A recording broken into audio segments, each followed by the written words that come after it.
गरुड़ पुराण हिंदू धर्म का बहुत इंपॉर्टेंट ग्रंथ है। ये जीवन, मृत्यु और आत्मा की यात्रा के बारे में बताता है। इसके श्लोकों में उन सवालों के जवाब हैं जो युगों से इंसानों को परेशान करते रहे हैं। ऐसा ही एक सवाल है जन्म का रहस्य। दुनिया में आने से पहले आत्मा का क्या होता है? गरुड़ पुराण इस यात्रा की एक मार्मिक कहानी बताता है। खासतौर पर छठा अध्याय गर्भ में आत्मा के अनुभव के बारे में बताता है। ये दुख, यादों और भूले हुए वादों की कहानी है। ये हमारे कर्मों के चक्र और मोक्ष की महत्ता की याद दिलाता है। एक आत्मा की कल्पना कीजिए, हल्की और मुक्त, अचानक एक गर्भ के अंधेरे में खींची जाती है। गरुड़ पुराण के अनुसार आत्मा के साकार रूप लेने की यात्रा यहीं से शुरू होती है। आत्मा जो कभी असीमित थी अब सीमित हो जाती है और एक इंसान बनने की प्रक्रिया शुरू हो जाती है। ये ग्रंथ भ्रूण के विकास के चरणों का आश्चर्यजनक रूप से सटीक वर्णन करता है। ये बताता है कि आत्मा मां के सुख दुख को महसूस करती है, उसकी हर भावना, उसकी हर धड़कन को महसूस करती है।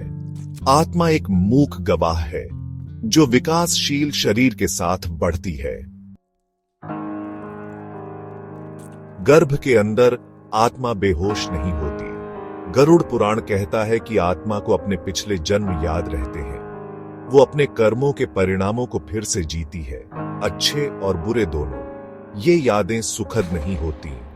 आत्मा पिछले जन्मों में दिए गए दर्द से तड़पती है। वो दूसरों को दिए गए कष्ट का अनुभव करती है।